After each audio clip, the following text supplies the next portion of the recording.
Hey, Coach Fusion coming at you. I think this is Addiction Talk number 7, and I'm going to try and make it a quickie because I got to get outside and get some sun because that increases dopamine, and I really don't like staring at this 6800 Kelvin blue light death machine.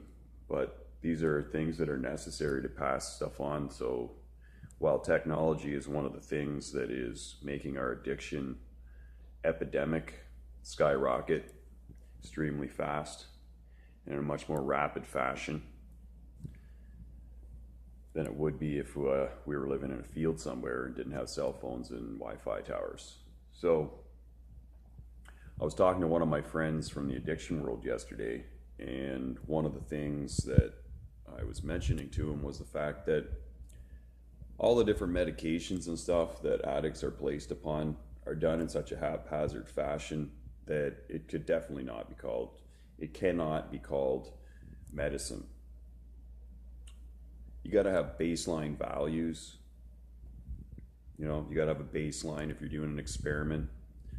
A good way of looking at biohacking, which is doing your own personal experimentation, coming up with your own conclusions, and then working with your healthcare practitioners based on those conclusions to do some tests to see whether in fact any of the stuff that you're actually taking is doing you any good versus actually destroying your underlying biology. Every single drug has a deleterious effect on your biology. If you want to look up the P450 pathway, just type in on Google P450 pathway, and you'll begin to come to an understanding of just what all medications do on a fundamental level. So with that being said, this is Addiction Talk with Coach Fusion. Greet the sun in the morning, mitigate non-native EMF, that's called light, and a lot of light, the majority of it, there's like over 80 what they call octaves of EMF or electromagnetic frequencies, and we can only see a very small fraction of them. The rest of them are still there, and they are hugely influencing your biology.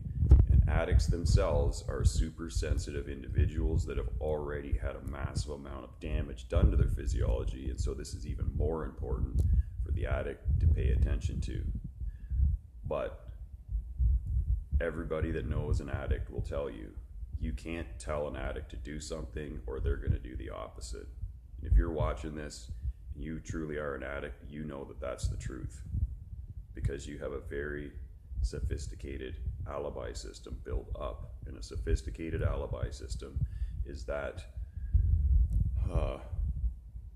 whole slew of excuses, personal and otherwise, that you have about why you can't get better. And it's usually the conversation that's going on up here, not outside.